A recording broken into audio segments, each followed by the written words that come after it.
El millonario regresa antes de lo previsto a su hogar, y lo que presencia lo hace derramar lágrimas. Ricardo Walker empujó la pesada puerta de roble de su mansión, esperando el silencio sepulcral que se había convertido en la banda sonora de su vida. El eco de sus propios pasos sobre el mármol frío solía ser su única y desoladora bienvenida. Pero esa tarde fue radicalmente diferente. Un sonido extraño casi olvidado flotaba en el aire, risas infantiles genuinas y cristalinas. Se detuvo en seco, confundido. «Otra vez, Clara, canta otra vez, por favor». La voz de su hijo Miguel, generalmente apagada, ahora sonaba llena de una alegría vibrante. Se asomó con sigilo al gran salón, sintiéndose un intruso en su propia casa, un espectador no invitado.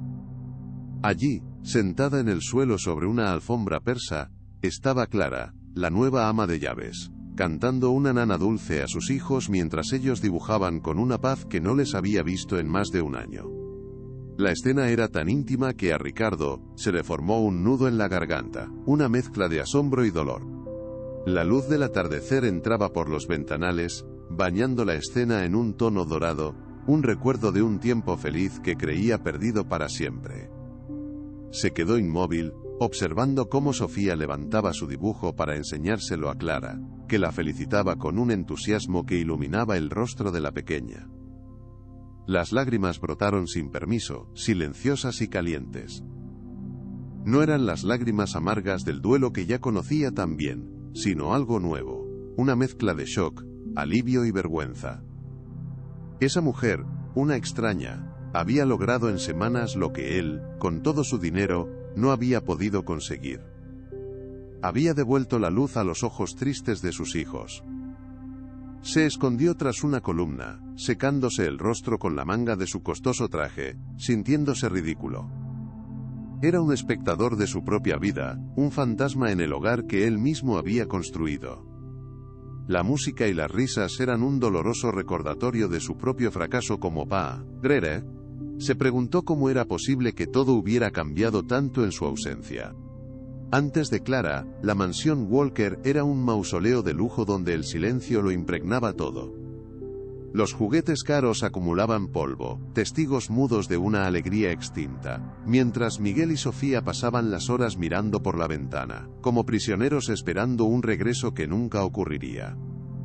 Ricardo, por su parte, se refugiaba en interminables viajes de negocios, construyendo un imperio para ocultar el inmenso vacío de su corazón. Cada ladrillo de su fortuna parecía un muro más entre él y sus propios hijos. ¿Realmente merecía ser parte de esa nueva felicidad? Clara, en cambio, era la antítesis de ese mundo de opulencia vacía. A sus 58 años poseía una calidez maternal que emanaba de ella de forma natural. Su mayor debilidad era una modestia casi dolorosa, una incapacidad para defenderse, una cualidad que otros confundían con simpleza. Ella veía siempre lo mejor en cada persona, incluso un hombre tan roto como Ricardo.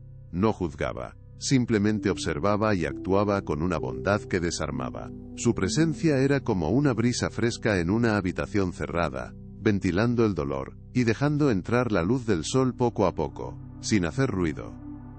En una de sus primeras tardes, Sofía se había aferrado a su falda con los ojos llenos de lágrimas contenidas. «Quiero volver a reír, Clara», le susurró con una voz frágil que a Clara le encogió el corazón. La mujer se arrodilló para estar a su altura, le apartó un mechón de pelo, y le respondió con una ternura infinita. «Y reirás, mi pequeña estrella. La risa es como la música del alma, y te prometo que esta casa volverá a tener la más bella de las orquestas». Desde ese día Clara no solo limpió el polvo de los muebles, sino que también se dedicó a limpiar el polvo que cubría los corazones de los dos niños. Ricardo observaba desde la distancia de su despacho, atrapado entre una gratitud que no sabía cómo expresar y una creciente desconfianza.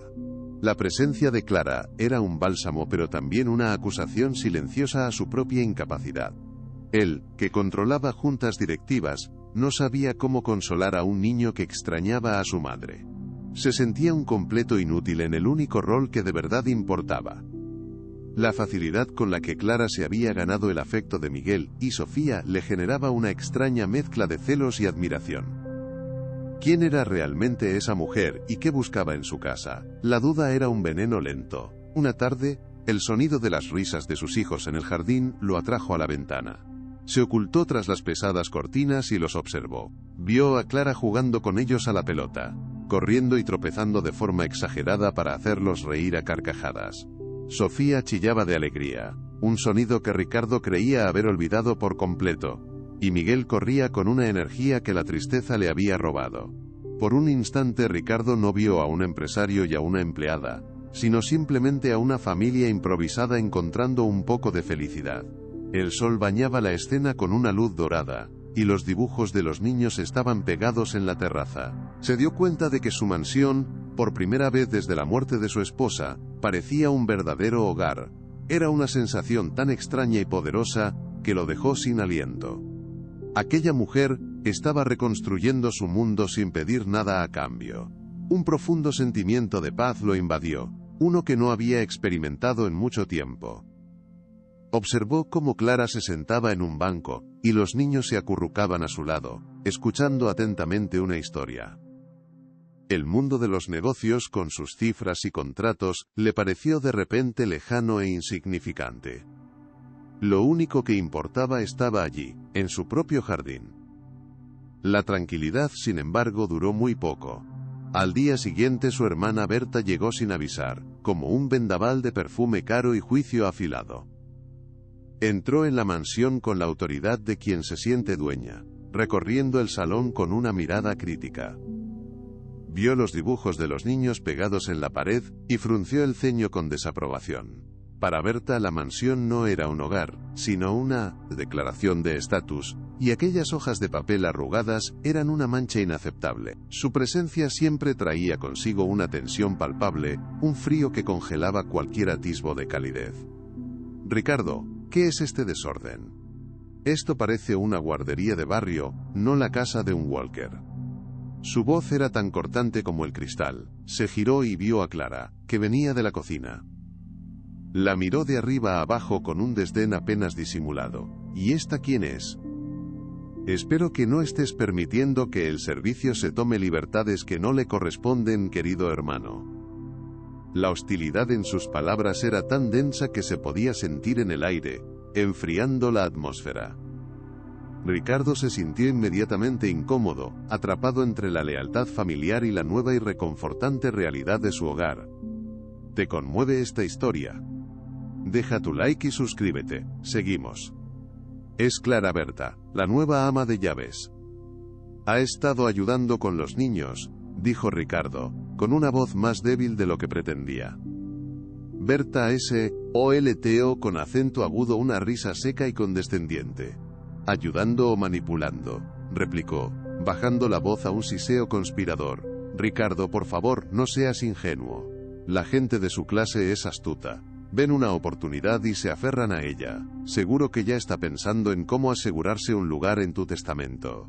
Debes tener mucho cuidado. Estas mujeres son expertas en hacerse las indispensables para luego dar el golpe. Cada palabra de Berta era una gota de veneno diseñada para sembrar la duda en la mente de Ricardo. Justo en ese momento, desde el piso de arriba, se escuchó a Clara tarareando suavemente mientras ordenaba el cuarto de los niños. Era una melodía, dulce y familiar, la misma que Ricardo había escuchado la tarde anterior. Al oírla de nuevo, sintió una punzada protectora, un impulso irracional de defender esa simple canción. Era el sonido de la paz, de la curación. Y su hermana lo estaba profanando con sus sospechas. Por primera vez, sintió el deseo de enfrentarse a ella. Pero las dudas que Berta había sembrado ya habían empezado a germinar. El conflicto se intensificó con la llegada del doctor Elías Vega, el psicólogo infantil. El doctor Vega, un hombre de discurso impecable y trajes a medida, basaba su terapia en métodos clínicos que no habían dado ningún resultado. Entró en el salón de juegos, vio los nuevos dibujos y frunció el ceño con irritación. Señor Walker, esto es completamente contraproducente. El proceso de duelo requiere un entorno controlado, no esta explosión de estímulos caóticos. La creatividad desordenada solo sirve como una distracción temporal, no como una solución real a largo plazo, sentenció con tono pedante. Pero los niños parecen más felices, doctor, argumentó Ricardo, aunque con poca convicción. El doctor Vega sonrió con condescendencia. La felicidad momentánea puede ser un espejismo, una forma de evadir el trabajo emocional profundo. Necesitamos estructura, no canciones populares y juegos improvisados. Mi método se basa en la ciencia, no en remedios caseros de abuela. Le ruego que instruya a su personal para que no interfiera en mi tratamiento. La forma despectiva en que pronunció la palabra personal estaba cargada de desprecio, dejando claro que consideraba a Clara una simple empleada. Clara, que había entrado a recoger la merienda, escuchó todo sin decir una palabra. No intentó defenderse, consciente de que no era su lugar. Simplemente recogió los vasos y los platos con su calma habitual, aunque sus hombros estaban un poco más caídos. Mientras salía, vio que uno de los dibujos de Sofía se había caído. Se agachó, lo recogió con cuidado y lo alisó antes de volver a colocarlo en su sitio. Era un dibujo de una casa sonriente, con un sol enorme y 3 figuras de la mano: un niño, una niña y una mujer de pelo canoso. Su gesto fue pequeño, pero lleno de un significado profundo. Más tarde, Ricardo encontró a Clara en la cocina, puliendo la platería. El silencio entre ellos era tenso. Quería agradecerle, pero las palabras de Berta y del doctor Vega resonaban en su cabeza. Y si tenían razón, la duda era un veneno lento. Con una voz más fría de lo que pretendía, le dijo: Clara, el doctor Vega cree que es mejor que los niños se centren en sus sesiones. Por favor, limite las actividades lúdicas durante sus horas de visita. Ella asintió sin levantar la vista. Como usted diga, señor Walker. Su respuesta fue respetuosa, pero Ricardo percibió una nota de tristeza en su voz, que le causó una punzada de culpa. Al día siguiente, Berta aprovechó una ausencia de Ricardo para acorralar a Clara en uno de los pasillos. La miró con una frialdad calculada, en una humillación íntima y sin testigos. Escúcheme bien, señora, dijo con la voz baja. Su lugar está en la cocina, no en las decisiones familiares. No se le paga por cantar, sino por limpiar. Entienda cuáles son sus límites y no los cruce. Esta familia tiene un estatus que proteger, y usted evidentemente no forma parte de él. Clara sintió el impacto de cada palabra como un golpe físico. Sí, señora, susurró, bajando la mirada al suelo. Berta sonrió, satisfecha de haber restablecido el orden. A pesar del dolor, la determinación de Clara no flaqueó. Esa noche, en la soledad de su pequeña habitación, abrió un viejo joyero de madera. Dentro no había joyas, sino fotografías en blanco y negro, amarillentas por el tiempo, y una partitura doblada con cuidado. La tomó en sus manos, su textura frágil. Era la canción que les cantaba a los niños, un recuerdo de su propia juventud, de una vida llena de sueños musicales, que las dificultades le habían obligado a abandonar. Mirar aquella partitura le dio fuerzas. No estaba allí por el dinero, sino por Miguel y Sofía, y por ellos, estaba dispuesta a soportar cualquier desprecio. Una tarde, Miguel se acercó a ella en el jardín con el rostro lleno de confusión. Comillas, signo de apertura de interrogación. Clara, ¿por qué tía Berta no te quiere? Siempre te mira como si hubieras hecho algo muy malo. La pregunta, tan directa, dejó a Clara sin palabras por un momento. Se agachó a su lado, buscando las palabras adecuadas. Con una sonrisa suave, le acarició la mejilla. A veces los adultos nos complicamos mucho, mi niño. Tardamos en entender las cosas importantes. Tu tía solo está preocupada por vosotros, a su manera. Lo que importa es que esta casa vuelva a tener risas, ¿verdad? El niño la abrazó con una fuerza inesperada. Ricardo, que regresaba de una llamada de negocios, presenció la escena sin que se dieran cuenta. Escuchó la pregunta de su hijo y la respuesta sabia y gentil de Clara. Sintió una oleada de admiración por la gracia con la que esa mujer manejaba una situación tan injusta. No había resentimiento en su voz, solo amor. Se dio cuenta de que Berta y el doctor Vega veían a Clara como una amenaza, porque ella operaba en un plano que ellos no podían controlar, el del afecto genuino, ¿Qué camino debía elegir? ¿El de la desconfianza segura o el de la esperanza vulnerable que Clara representaba? Berta comenzó su ofensiva de manera sutil pero implacable. Su primera estrategia fue aislar a Clara, limitando su acceso a los niños. Ricardo, los niños necesitan una rutina estricta, no un caos de juegos y canciones a todas horas, le dijo una mañana. El doctor Vega insiste en un ambiente controlado. Esta mujer está deshaciendo todo su trabajo con sus métodos de pueblo, llenos de un sentimentalismo inútil. Ricardo, dividido entre la felicidad de sus hijos y la insistencia de su hermana, se sentía cada vez más presionado. Estaba perdiendo el control de su propia casa. Entiendo tu preocupación, Berta, pero no habían sonreído así en más de un año, respondió Ricardo, aunque su voz carecía de firmeza.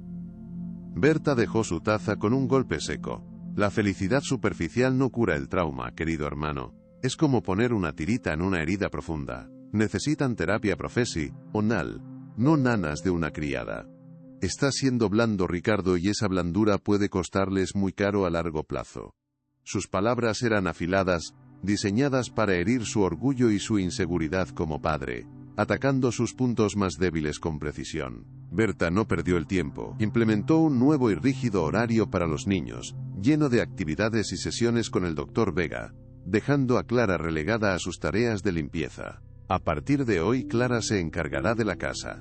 Los niños tienen una agenda muy ocupada y no podemos permitir distracciones, anunció con una sonrisa triunfal. Miguel y Sofía protestaron con la mirada, pero un gesto severo de su tía los silenció. Clara aceptó las nuevas reglas sin una queja, aunque su corazón se encogió. Por la tarde, encontró un nuevo dibujo de Sofía, una familia de leones con una leona de melena de colores. La primera humillación directa fue íntima y brutal. Berta encontró a Clara en el pasillo mirando con nostalgia hacia la puerta cerrada del cuarto de los niños. Se acercó a ella sigilosamente. «Señora, creo que no ha entendido cuál es su lugar aquí», le susurró con una voz gélida. «Su trabajo es mantener la casa impecable, no intentar convertirse en la madre de mis sobrinos. Ellos ya tuvieron una, y usted jamás podrá compararse con ella. No vuelva a cruzar esa línea». Clara se giró, con los ojos llenos de una tristeza que no se atrevió a expresar con lágrimas. Sabía que no podía ganar esa guerra. «Yo solo quiero que los niños sean felices, señora Walker», respondió en voz baja, casi inaudible. Berta soltó una risa despectiva. «¿Y usted qué sabe de felicidad? Limítese a sus trapos y sus cubos, es para lo único que sirve. No se meta donde no la llaman». La crueldad de Berta dejó una herida profunda en el ánimo de Clara. Se retiró a la cocina, sintiendo el peso de la injusticia. ¿Acaso era a un crimen querer a dos niños que sufrían? Se apoyó en la encimera, respirando hondo para contener las lágrimas. Sabía que Berta la veía como una intrusa que alteraba el orden establecido. Pero no la vencerían con palabras llenas de veneno. Mientras fregaba los platos tomó una decisión. No se marcharía, no abandonaría a esos niños a la frialdad de su tía y a la tristeza de una casa sin alma. Recordó a su propia madre, que siempre le decía que la bondad era la única fortaleza que nadie podía arrebatarte. Berta podía tener dinero y poder, pero su corazón era un desierto. El de Clara, en cambio, estaba lleno de canciones. Se secó las manos y el rastro de una lágrima.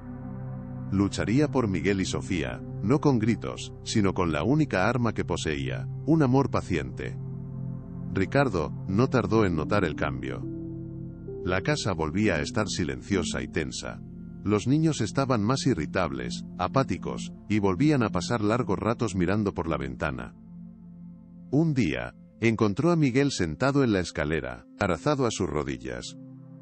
«¿Qué te pasa, campeón?», le preguntó. El niño se encogió de hombros. «Echo de menos las canciones.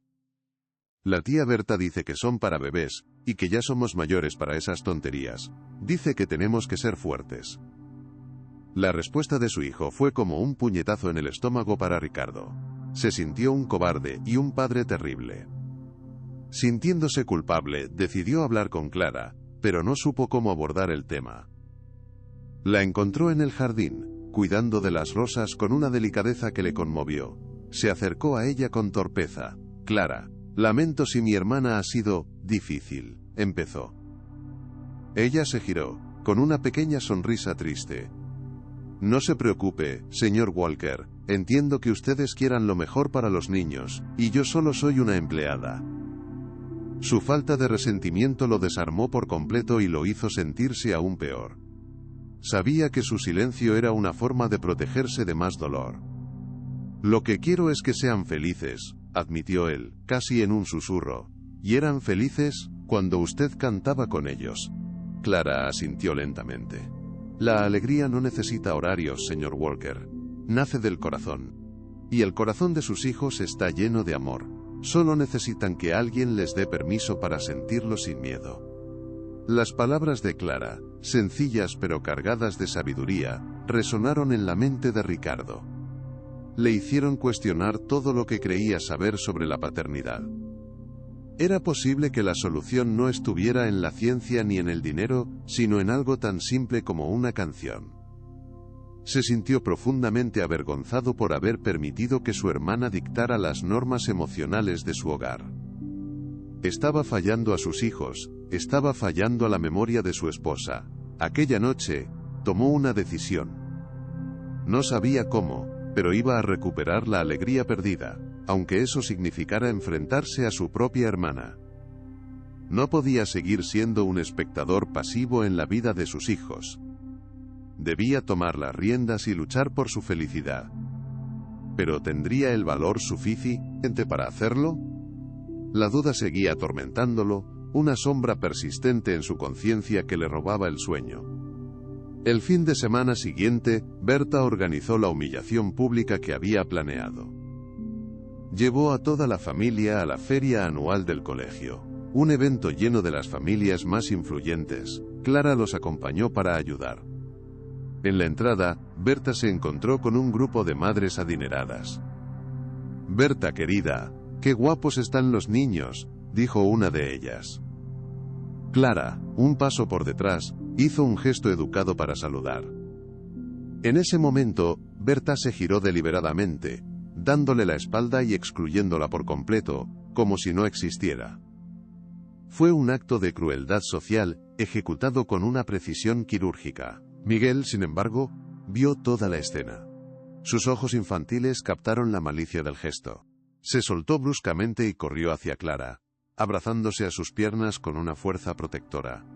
«¿Estás bien, Clara?», le preguntó con una preocupación que desmentía su corta edad. La mujer le acarició el pelo, conmovida por su lealtad. «Estoy bien, mi niño. No te preocupes». Aquel gesto enfureció a Berta, que vio cómo su intento de humillación había sido contrarrestado. Se acercó y lo tomó del brazo con brusquedad. «Miguel, ven aquí inmediatamente. No molestes al servicio». Esa misma tarde, mientras los niños jugaban, una de las madres se acercó a Ricardo. «Disculpe, señor Walker. Su ama de llaves me resulta familiar. ¿Ha trabajado antes en la ciudad?». Ricardo se extrañó. «No lo creo. Viene de un pueblo pequeño». La mujer insistió.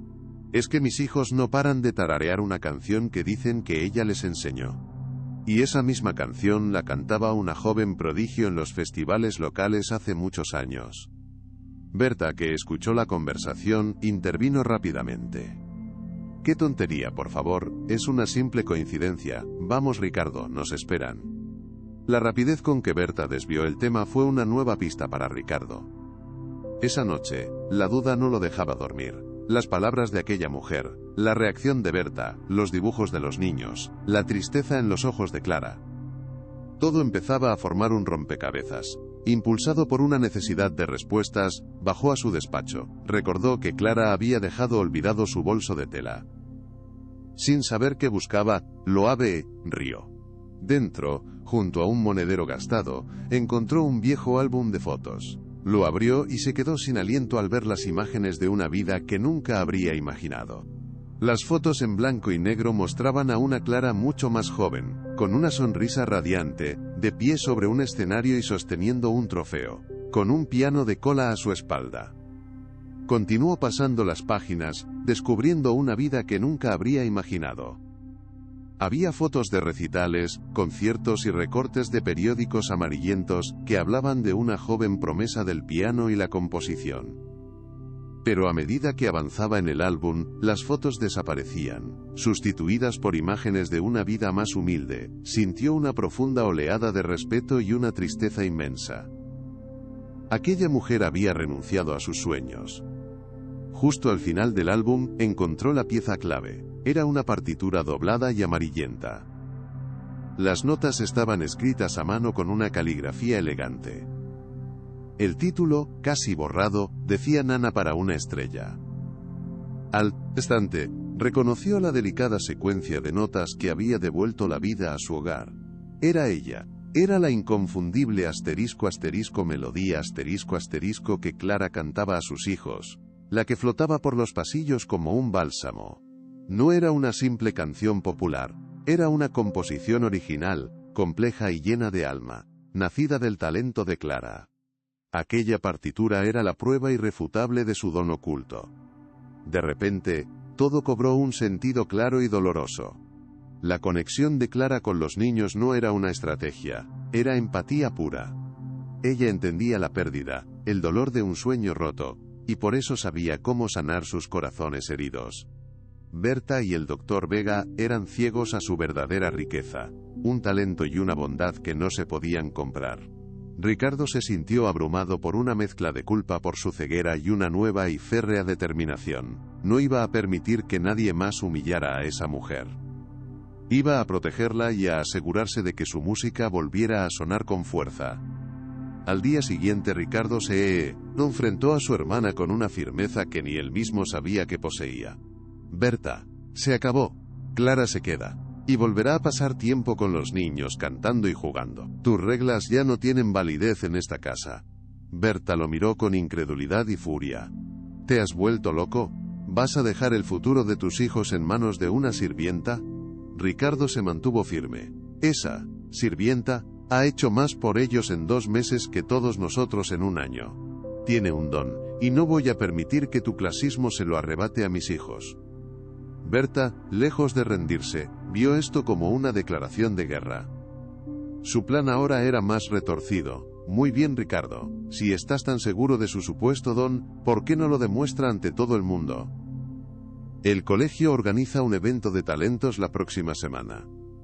Que prepare a los niños. Veremos si su magia de pueblo funciona en un escenario real. Era una trampa evidente. Berta estaba convencida de que los niños fracasarían, humillando a Clara y demostrando que Ricardo se había equivocado. Ricardo, cegado por su nueva fe, aceptó el desafío sin darse cuenta de que Berta estaba a punto de llevar su crueldad a un nuevo nivel. Lo más fuerte está por venir. Quédate hasta el final. Clara, al enterarse del evento, sintió un pánico que la paralizó. Señor Walker, yo no soy maestra de nada. Solo les canto para que se duerman, dijo con su modestia habitual. Pero Ricardo le mostró la partitura que había encontrado. Esta es su música, Clara. Es hermosa. Y les ha dado a mis hijos algo que mi dinero no pudo darles. Esperanza. Por favor, ayúdeles a compartirla. Al ver la fe en los ojos de Ricardo y la ilusión en los de los niños, Clara aceptó. Durante los días siguientes, el gran salón se convirtió en un estudio de música. Las risas y las notas de piano volvieron a llenar el aire. El Dr. Vega, al enterarse de que Ricardo prescindía de sus servicios, montó en cólera. Se presentó en la mansión sin ser invitado. Señor Walker, esto es una irresponsabilidad. Exponer a los niños a una posible humillación pública podría causarles un retroceso irreparable. Insisto en que cancele esta locura. Ricardo lo escuchó con calma. Dr. Vega, agradezco su preocupación, pero mis hijos necesitan menos terapia y más vida. Y Clara les está enseñando a vivir de nuevo. Sus servicios ya no son necesarios. La cara de asombro del Dr. Vega fue una pequeña victoria para Ricardo. Mientras tanto, los niños florecían bajo la tutela de Clara. Sofía, que apenas hablaba, ahora cantaba con una voz dulce y afinada. Miguel, siempre tímido, tocaba unas sencillas notas en el piano, con una alegría que Ricardo no le había visto nunca. Clara no les enseñaba técnica, les enseñaba a sentir la música. La música no está en las notas que leéis, mis niños, está aquí, les decía, señalando sus corazones. Canten desde ahí, y nunca se equivocarán. Cada ensayo era una dosis de confianza y sanación. Estaban tejiendo juntos un escudo de armonía, sin saber que Berta observaba desde las sombras. La víspera del concurso, Clara encontró a Sofía llorando. «¿Qué pasa, mi pequeña estrella?», le preguntó con ternura. La niña la abrazó. «¿Y si se ríen de nosotros? La tía Berta dijo que haremos el ridículo». Clara le secó las lágrimas. «Escúchame bien, Sofía. Mañana no cantarás para nadie más que para ti. Cantarás porque la música te hace feliz. Y cuando alguien es feliz de verdad, su luz es tan brillante que nadie puede apagarla. Ni siquiera con risas feas. ¿Entendido?». Sofía asintió, su miedo transformándose lentamente en determinación. Ricardo también sentía el nerviosismo. Había apostado todo por Clara y sus hijos. ¿Y si Berta tenía razón? Atormentado miró por la ventana y vio a Clara y a los niños en el jardín, repasando la canción bajo la luna. Cantaban en susurros, pero su armonía y bomoy era perfecta. En ese momento, se dio cuenta de que ya habían ganado, pasara lo que pasara, habían recuperado la alegría, habían vuelto a ser una familia. Esa era la única victoria que importaba. Y todo gracias a la humilde mujer que había entrado en sus vidas para llenarla de música. Lo que no sabía era que el escenario guardaba una revelación. Berta, por su parte, se sentía segura de su victoria. Había hablado con algunos jueces, amigos suyos, sembrando la idea de que la actuación era un capricho. Estaba convencida de que el público, acostumbrado a actuaciones pulidas, se burlaría de la sencillez de Miguel y Sofía. Su plan era perfecto en su maldad, una humillación pública que obligaría a Ricardo a entrar en razón y a deshacerse de Clara. Creía que el dinero y la influencia social siempre triunfaban sobre los sentimientos. Estaba a punto de aprender una lección muy dura sobre el poder incalculable del corazón humano. El día del evento llegó con un cielo gris. Clara vistió a los niños con ropa sencilla que ella misma había arreglado. «Estáis preciosos, mis valientes», les dijo. «Recordad, cantad con el corazón». Justo antes de salir, Miguel le entregó un pequeño papel doblado. «Es para ti, para que nos des suerte». Clara lo guardó en el bolsillo sin mirarlo. Ricardo los llevó al colegio. Berta ya estaba allí, en primera fila, con una sonrisa condescendiente. El teatro estaba lleno. El telón estaba a punto de subirse. Estaban realmente preparados para lo que iba a suceder. En el camerino, la tensión era palpable. Sofía se aferró a la mano de Clara, temblando. «Tengo miedo», susurró. Clara se arrodilló frente a ella. «¿Sabes cuál es el secreto de los grandes artistas, cariño? No es no tener miedo. Es cantar más fuerte que él, hasta que el miedo se asuste y se vaya». Le dio un último abrazo y le entregó algo. «Esto os protegerá». En ese momento, los llamaron. «Ahora, id y llenad este lugar de luz». Los dos hermanos caminaron hacia el centro del escenario, solos bajo los corapien, focos.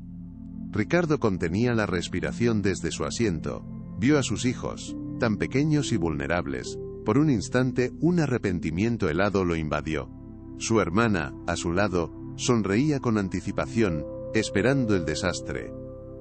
El doctor Vega también estaba entre el público, con los brazos cruzados y expresión de superioridad, listo para decir: «Se lo advertí». No se imaginaban que estaban a punto de presenciar un momento que desmantelaría su mundo de cinismo. La actuación de Miguel y Sofía no sería un fracaso, sino una revelación que cambiaría las reglas del juego. Miguel se sentó al piano y Sofía se puso a su lado. La niña buscó con la mirada a Clara, que le sonrió y asintió, transmitiéndole toda la fuerza. Sofía respiró hondo y, cuando abrió los ojos, ya no había miedo, solo música. Las manos de Miguel tocaron las primeras notas, sencillas pero cargadas de emoción. Entonces, la voz de la pequeña se alzó, clara y pura, llenando el silencio del teatro. No era solo una canción, era la historia de su dolor y su renacimiento. El público se quedó inmóvil, cautivado por la honestidad de aquella voz infantil. La voz de Sofía, unida a la de Miguel, creó una armonía tan hermosa que silenció cualquier atisbo de burla. Cantaban sobre una casa oscura que se había llenado de luz. Ricardo sintió las lágrimas correr por su rostro. No eran solo sus hijos cantando. Eran sus almas sanando en público. Vio a otras personas secándose las lágrimas, conmovidas por la pureza de la actuación. Se dio cuenta de que la música de Clara no solo había sanado a su familia, sino que tenía el poder de tocar el alma de todo el mundo. Era un lenguaje universal, más allá del dinero o el estatus.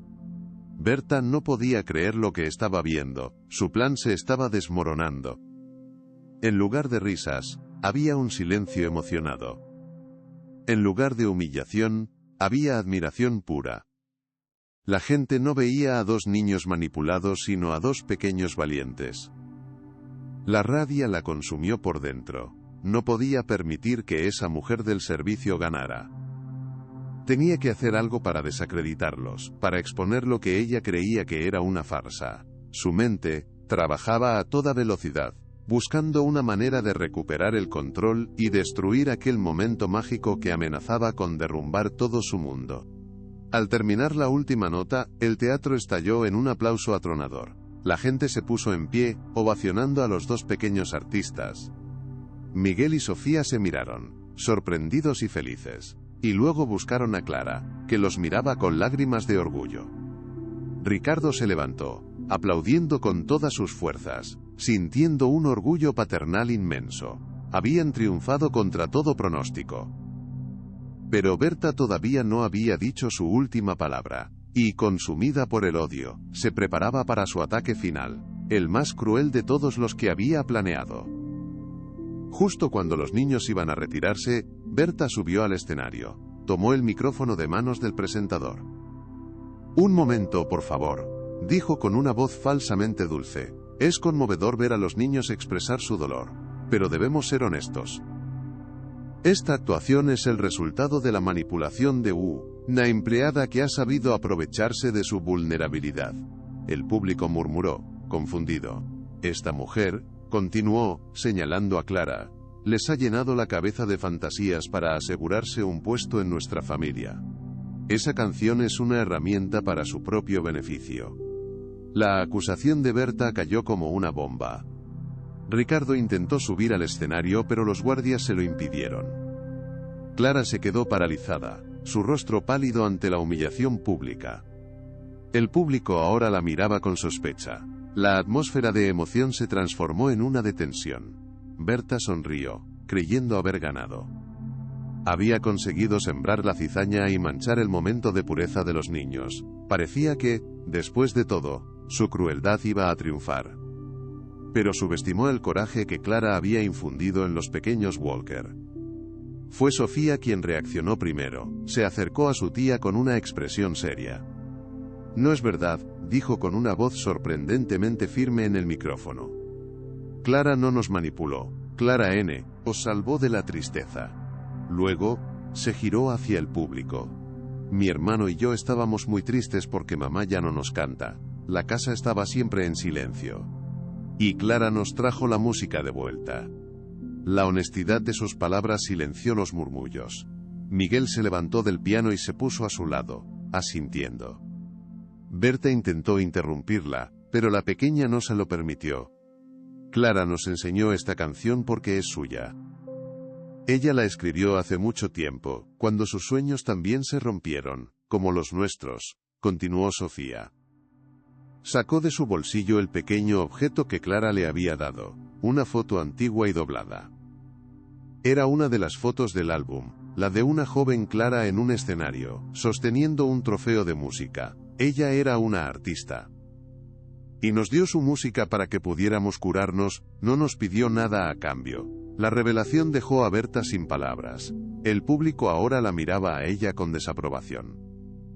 Entonces, Miguel dio el golpe de gracia. Sacó del bolsillo de su chaqueta la partitura original. Se la mostró al público. «Esta es su canción. Se llama Nana para una estrella», y nos la regaló. Con una voz que ya no temblaba, se dirigió a su tía. «No es una canción cualquiera. Es un *** melodía *** que nació de un corazón roto para poder curar a otros. Tú tienes mucho dinero, tía Berta. Pero Clara tiene un tesoro de verdad. Y ella sí nos lo ha compartido». La simpleza de sus palabras fue devastadora. Berta retrocedió, su rostro una máscara de furia y derrota. Si esta historia te tocó el corazón, comparte para que llegue a más personas. Ricardo finalmente logró subir al escenario. No dijo una palabra. Simplemente caminó hacia sus hijos y los abrazó con una fuerza que transmitía todo su amor. Luego, extendió una mano hacia Clara, que seguía en un rincón. La atrajo hacia el centro del escenario, uniéndola al abrazo familiar frente a todo el mundo.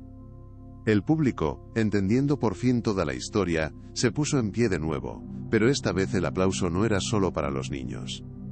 Era para Clara. Un aplauso de reconocimiento, de disculpa y de admiración profunda por la mujer que había demostrado que la verdadera nobleza reside en el corazón. El director del colegio, un hombre mayor y respetado, subió al escenario. Tomó el micrófono y se dirigió a Clara. Señorita, no sé cuál es su historia, pero hoy nos ha dado a todos una lección de humildad y de arte. En nombre de esta institución, le pido disculpas por el bochornoso espectáculo. Luego, se giró hacia el público. El primer premio de este concurso queda desierto. Porque lo que hemos visto hoy no era un talento, era un milagro. Sus palabras sellaron la victoria moral de Clara. Berta, humillada, huyó del teatro sin mirar atrás. De vuelta en casa, el ambiente era de una paz y una alegría que no se recordaba en años. Los niños se durmieron en el sofá mientras Ricardo y Clara los observaban. Gracias, Clara, dijo él. Me has devuelto a mis hijos. Me has devuelto la vida a esta casa. Clara sonrió. No he hecho nada, señor Walker. Solo he compartido lo poco que tengo. Ricardo negó con la cabeza. Tienes mucho más de lo que crees. Tienes un don que el dinero no puede comprar, no. En ese momento su relación dejó de ser la de un patrón y una empleada. Se convirtió en algo más profundo. A la mañana siguiente Berta se presentó en la mansión para recoger sus cosas. No hubo gritos, solo un silencio frío. Espero que sepas lo que haces, Ricardo, dijo. Has elegido a una extraña por encima de tu propia sangre. Ricardo la acompañó hasta la puerta. No, Berta, he elegido la felicidad de mis hijos por encima de tus prejuicios. Mientras veía el coche de su hermana alejarse, no sintió tristeza, sino una extraña sensación de liberación. Había cortado el último lazo con un mundo de apariencias. Por fin era libre para construir un nuevo hogar para sus hijos. Esa tarde, Ricardo encontró a Clara en el salón, mirando el piano con nostalgia. Se acercó y le entregó la partitura original. Esto te pertenece, le dijo. Y creo que el mundo merece escuchar el resto de tu música. Clara lo miró con los ojos llorosos, incapaz de creerlo. ¿Usted cree?, susurró. Ricardo asintió. Estoy seguro. Y quiero ayudarte a que tus sueños vuelvan a volar. Le propuso financiar sus estudios de música y ayudarla a grabar sus composiciones. No como un acto de caridad, sino como una inversión en el talento extraordinario que casi se pierde. Clara se quedó mirando la partitura. Durante años, había creído que esa parte de su vida estaba muerta. Pero ahora, gracias a dos niños y a un hombre que había aprendido a mirar más allá de las apariencias, tenía una segunda oportunidad. Levantó la vista hacia Ricardo, y en sus ojos ya no había miedo ni modestia, sino una chispa de la artista que siempre había sido. Sí, dijo con una voz clara y firme. Me encantaría. En ese momento, un nuevo capítulo comenzó a escribirse, no solo en el pentagrama, sino en las vidas de todos los que habitaban aquella casa. El primer paso de Clara fue volver a sentarse frente a un piano. Ricardo había hecho traer un magnífico piano de cola al salón. Sus dedos, al principio torpes, pronto recordaron el camino sobre las teclas. Comenzó a tocar, y de sus manos brotó una música que contaba historias de pérdida, amor y esperanza. Miguel y Sofía se sentaron a su lado, fascinados.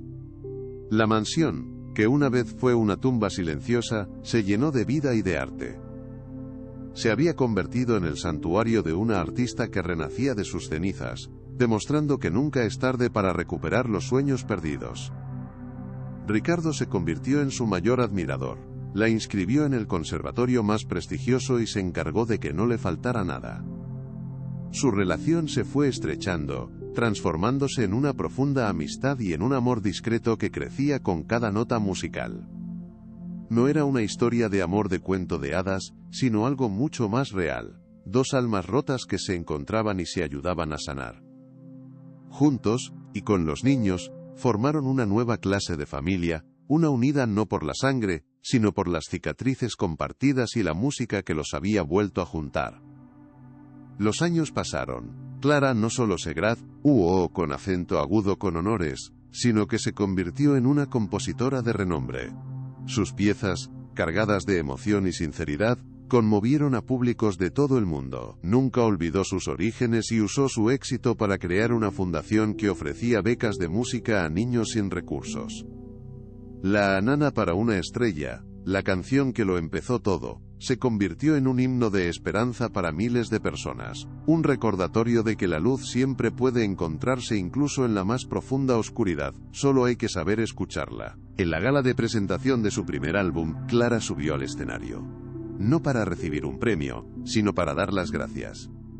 Hace mucho tiempo, alguien me dijo que mi sitio estaba entre trapos y cubos, dijo, con Ricardo y los niños, ya adolescentes, mirándola con orgullo.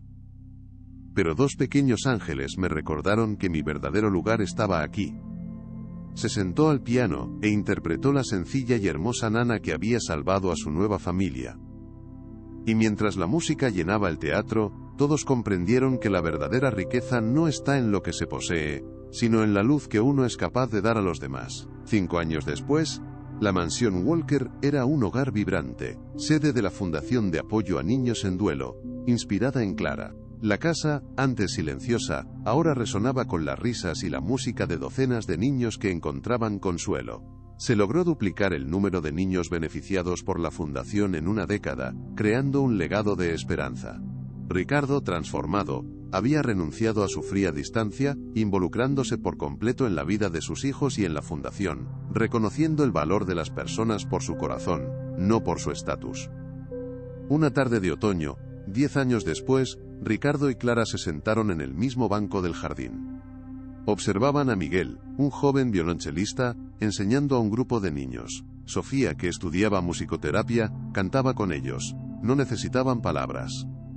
En el silencio compartido y en la música que flotaba en el aire, estaba toda su historia. Comprendieron que el amor y la bondad son la única y verdadera riqueza que ninguna fortuna puede comprar, ni el tiempo puede destruir. Habían construido nota a nota un legado que perduraría para siempre, mucho más allá de ellos.